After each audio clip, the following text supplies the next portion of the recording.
करेंगे solar system कि solar system में क्या क्या चीजें हैं, किन किन आधार पर जो है हमारा सोलर सिस्टम बना हुआ है। ठीक है, देखिए सोलर सिस्टम जो है हमारा मुख्य रूप से सन से शुरू होता है, जो कि सन सूर्य जो होता है, सूर्य एक प्रकार का स्टार है यानी तारा है। ठीक है, सूर्य एक तारा है और बाकी के ये इसके इर्द गिर्द घूमने वाले जो हैं ये सब ग्रह हैं। ठीक है, तो ये 8 ग्रह और एक तारे कुल मिला के 9 भूमंडलीय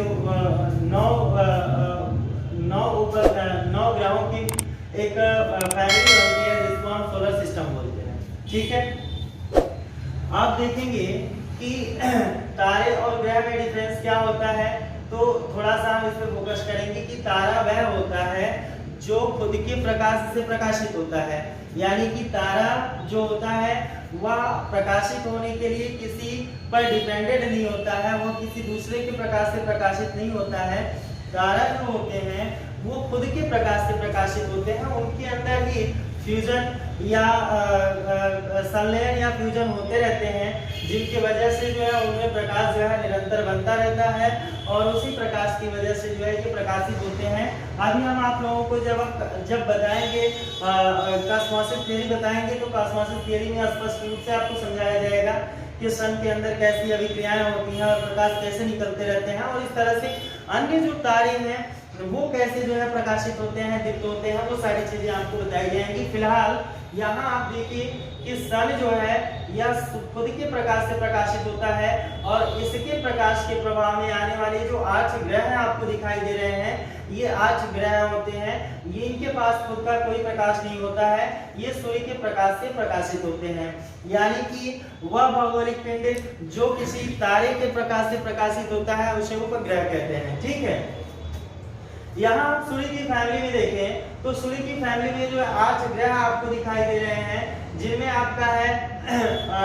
आपका शुरू होता है मरकरी होता है, वीनस है, अर्थ है, मार्स है, जुपिटर है, सैटर्न है, यूरेनस और नेपच्यून, यानी कि यह 8 ग्रह मिलकर के और एक सूर्य मिलकर के पूरे सौर सिस्टम को बनाते हैं। ठीक है, अब देखेंगे स्पष्ट में ग्रह कौन कौन से हैं। मरकरी यानी बुध है, ठीक है, वेनस यानी शुक्र है, अर्थ यानी पृथ्वी है, मार्स यानी मंगल है, जुपिटर यानी बृहस्पति है, सैटर्न यानी शनि है, यूरेनस यानी कि अरुण है और नेपच्यून यानी कि वरुण है। ऐसे करके जो है ये पूरी तरह से 8 आपको ग्रह दिखाई दे रहे हैं स्पष्ट ब्लैक बोर्ड पे। ये 8 ग्रह होते हैं जो सूर्य की परिक्रमा करते हैं, सूर्य के चारों तरफ जो है घूमते रहते हैं, अपने एक्सिस पर मूवमेंट करते हैं, अपने एक्सिस पर घूमते हैं, घूर्णन करते हैं और घूर्णन के साथ साथ जो है सूर्य का परिभ्रमण भी करते हैं। ठीक है, देखेंगे कि अब सूर्य से दूरी के आधार पर जो ग्रहों की स्थिति है इसको एक बार हम देख लेते हैं। क्रम शुरू होता है बुध से, सूर्य की दूरी के आधार पर सबसे नजदीक जो ग्रह है, ठीक है, सूर्य से सबसे कम दूरी के आधार पर जो ग्रह है वो है बृहस्पति, बुध। ठीक है, बुध जो है वह सूर्य के सबसे नजदीक ग्रह है। बुध के बाद आता है शुक्र, शुक्र के बाद आता है पृथ्वी, पृथ्वी के बाद मार्स यानी मंगल के बाद आता है जुपिटर यानी बृहस्पति, इसके बाद सैटर्न आता है यानी शनि, इसके बाद 7वें नंबर पर यूरेनस आता है यानी वरुण, और ये 8वें नंबर पर नेपच्यून यानी कि वरुण आता है। ऐसे करके जो है ये 8 ग्रह जो है सूर्य से दूरी के आधार पर है। मरकरी है, वेनस है, अर्थ है, मार्स है, जुपिटर है, सैटर्न है, यूरेनस है, नेपच्यून है। ये सूर्य से दूरी के आधार पर जो है ये 8 ग्रह हैं जो क्रमशः जैसे जैसे इनकी बढ़ रही है स्थिति वैसे वैसे इनकी दूरी भी बढ़ रही है। ठीक है, यानी सबसे नजदीक मरकरी है और सबसे दूर जो है नेपच्यून है। इस आधार पर जो है सूर्य से ग्रहों की दूरी की स्थिति है। ठीक है, अब हम चर्चा करेंगे कि ये तो हो गया दूरी के आधार पर। अब क्षेत्रफल के आधार पर जो है जो क्षेत्रफल के आधार पर यदि हम देखें तो क्षेत्रफल के आधार पर कौन से ग्रह जो है सबसे बड़े हैं और कौन से ग्रह सबसे छोटे हैं। तो क्षेत्रफल के आधार पर देखिए सबसे बड़ा ग्रह आपका है जुपिटर। ठीक है, जुपिटर यानी बृहस्पति जो है यह क्षेत्रफल के आधार पर सबसे बड़ा ग्रह है। दूसरे पर आता है सैटर्न यानी कि शनि, तीसरे पर आता है यूरेनस और चौथे पर आता है नेपच्यून। ठीक है, इनके अलावा 5वें नंबर पर आता है अर्थ, 6ठे नंबर पर आता है वेनस और 7वें नंबर पर आता है मार्स और सबसे छोटा ग्रह जो है क्षेत्रफल के आधार पर है मरकरी यानी कि बुध। ठीक है, तो ये क्षेत्रफल के आधार पर जो है ग्रहों की स्थिति है। ये 8वां स्तर पे, पहले स्तर पे जुपिटर है, दूसरे सैटर्न है, तीसरे पर यूरेनस है, नेपच्यून है। ठीक है, उसके बाद आता है अर्थ है, उसके बाद जो है वेनस है, मार्स है और मरकरी है। ऐसे करके जो है ये 8 स्तर हैं इनके क्षेत्रफल के आधार पर।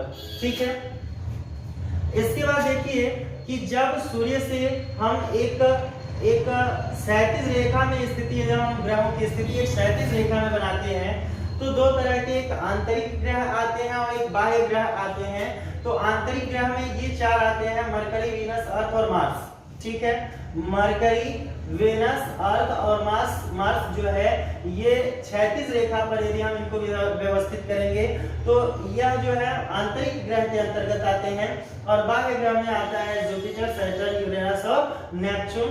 इस हिसाब से जो है ये बाह्य ग्रह होते हैं और ये आंतरिक ग्रह होते हैं। ठीक है, अब देखिए कि इसमें बता रहे हैं कि इसमें 2 ग्रह हैं, शुक्र है और अरुण है। ठीक है, शुक्र है और अरुण है। इन 2 ग्रहों को छोड़ करके, ठीक है, इन दोनों ग्रहों की यानी शुक्र यानी कि वेनस और अरुण यानी कि यूरेनस। ठीक है, तो ये जो दोनों ग्रह हैं, ये दोनों ग्रह सूर्य की परिक्रमा जो है एंटी क्लॉकवाइज करते हैं यानी कि वामावर्त। ठीक है, यानी कि यूरेनस और वेनस, यह जो दोनों सैटेलाइट्स हैं, सॉरी दोनों जो ग्रह हैं, ठीक है, ये दोनों ग्रह जो है सूर्य की परिक्रमा जो है एंटी क्लॉकवाइज करते हैं यानी वामावर्त की दिशा में करते हैं, यानी कि यह दक्षिण से उत्तर की तरफ ये इनका परिभ्रमण होता है। ठीक है, जबकि बाकी के ये जितने भी ग्रह हैं ये सभी ग्रह जो है सूर्य की परिक्रमा क्लॉकवाइज यानी कि दक्षिणावर्त में करते हैं। ठीक है, 2 चीज याद रखेंगे, यूरेनस और वेनस एंटी क्लॉकवाइज में होते हैं, बाकी के सारे परिक्रमा जो है क्लॉकवाइज में करते हैं। ठीक है, अब देखेंगे कि ग्रहों के उपग्रहों की संख्या क्या है। ग्रह के भी अपने उपग्रह होते हैं। ठीक है, लगभग सभी ग्रहों को यदि 2 लोगों की छोड़ दें, हम मरकरी और वेनस को छोड़ दें, मरकरी और वेनस के पास जो है किसी तरह का कोई उपग्रह नहीं होता है। ठीक है, बाकी इनको छोड़ दें तो बाकी लगभग सभी ग्रहों के पास जो है अपने एक नेचुरल सैटेलाइट्स होते हैं, नेचुरल उपग्रह होते हैं जो इन ग्रहों की परिक्रमा करते हैं और इन ग्रहों पर डिपेंडेंट होते हैं। देखिए, अर्थ के पास एक लौता जो है सैटेलाइट है, नेचुरल सैटेलाइट अर्थ के पास एक लौता है जिसको चंद्रमा कहते हैं, मून है, आप जानते ही हैं। मार्स के पास जो है 2 सैटेलाइट्स हैं और जुपिटर के पास जो है सबसे ज्यादा, चूंकि क्षेत्रफल की दृष्टि से भी सबसे बड़ा ग्रह है जुपिटर, तो इसके पास जो है सबसे ज्यादा 67 सैटेलाइट्स हैं, 67 उपग्रह हैं। इसमें गैनीमेड जो होता है वो सबसे बड़ा उपग्रह होता है। ठीक है, उसके बाद हम सैटर्न की बात करें तो सैटर्न के पास 62 सैटेलाइट्स होते हैं, 62 उपग्रह होते हैं, जिनमें टाइटन जो उपग्रह है वो सबसे बड़ा उपग्रह है। टाइटन का जो क्षेत्रफल है मरकरी के क्षेत्रफल के इक्वल है। ठीक है, मरकरी जो एक ग्रह है, मरकरी के क्षेत्रफल के इक्वल जो है टाइटन का क्षेत्रफल है। सैटर्न का ये सैटेलाइट है। ठीक है, इसके बाद आता है यूरेनस के पास 27 सैटेलाइट होते हैं और नेपच्यून के पास जो है 14 सैटेलाइट हैं। तो उपग्रहों की संख्या के आधार पर जो है सबसे ज्यादा उपग्रह जुपिटर के पास है, उसके बाद उससे कम जो है शनि के पास है, उससे कम जो है यूरेनस के पास है, उससे कम नेपच्यून के पास है और उससे कम मार्स के पास है और अर्थ के पास तो मात्र 1 सैटेलाइट है और वीनस और मरकरी के पास कोई भी सैटेलाइट नहीं है। ठीक है, तो ये हो गया आपका जो है अलग अलग स्थिति इनके आधार पर। ठीक है, चलिए अब हम इन लोगों का एक एक करके विस्तार देख लेते हैं।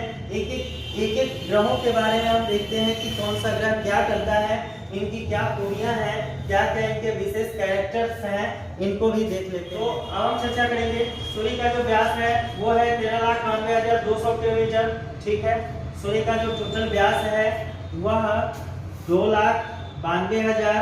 ठीक है, ये सन है और इसके टोटल होल व्यास की बात कर रहे हैं कि 13,92,000 200 किलोमीटर इसका जो है व्यास है। जो पृथ्वी है, पृथ्वी से बता रहे हैं कि 110 गुना ज्यादा है। ठीक है, यानी कि लगभग सूर्य की जो आकृति है, जो व्यास है, सूर्य के व्यास में जो है हमारी पृथ्वी जैसी 110 पृथ्वी बन सकती है। ठीक है, तो इससे जो है 110 गुना ज्यादा है। इसके अलावा बता रहे हैं कि प्रॉक्सिमा सेंचुरी। ठीक है, सूर्य के अलावा एक और जो है ज्ञात तारा जो है वो है प्रॉक्सिमा सेंचुरी। ठीक है, जो भी एक तारा है और सूर्य के सौरमंडल के ही करीब में पाया गया है। ठीक है, प्रॉक्सिमा सेंचुरी। अब देखेंगे कि सूर्य के अंदर जो है नाभिकीय संलयन की क्रिया पर फ्यूजन होता है। ठीक है, नाभिकीय संलयन चूंकि अभी देखिए इसमें 71% हाइड्रोजन की मात्रा है। ठीक है, हेलियम की मात्रा 26.05% होती है सूर्य में। तो ये जो अवयव है ये जो है यहाँ पर हाइड्रोजन संलयन की प्रोसेस के द्वारा जो है इनमें से विद्युत ऊर्जा उत्पन्न होती है। यही प्रोसेस होती है नाभिकीय संलयन। आपको केमिस्ट्री में सर के द्वारा जो है स्पष्ट रूप से समझाया जाएगा।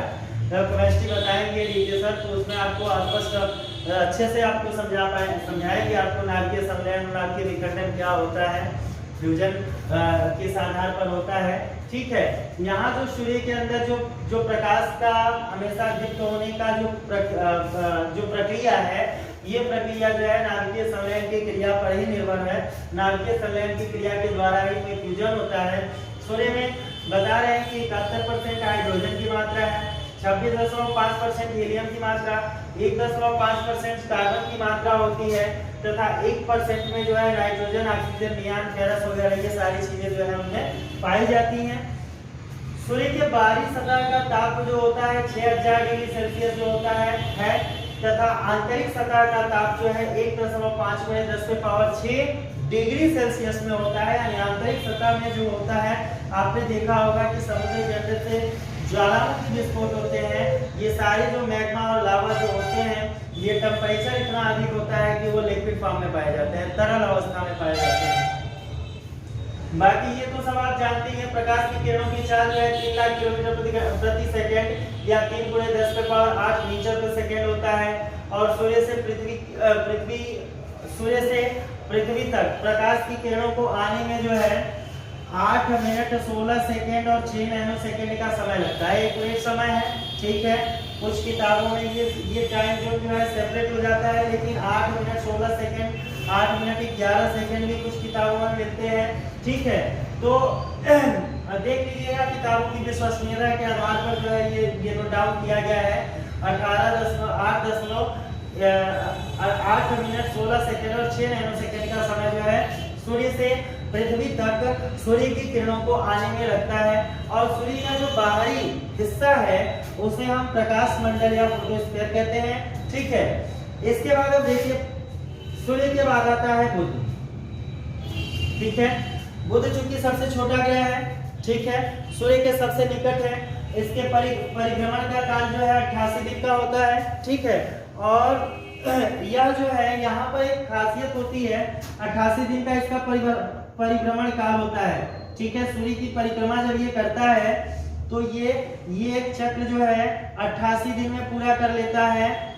ठीक है, यहाँ पर जो दिन होता है, दिन बहुत गर्म होता है। ठीक है, बुध के पास दिन बहुत गर्म होता है क्योंकि डायरेक्ट जो है टेम्परेचर पड़ता है, सूर्य का बहुत क्लोज होता है सूर्य के, तो गर्मी वहां पर बहुत ज्यादा होती है और रात भी वहां पर बहुत ज्यादा होती है। ठीक है।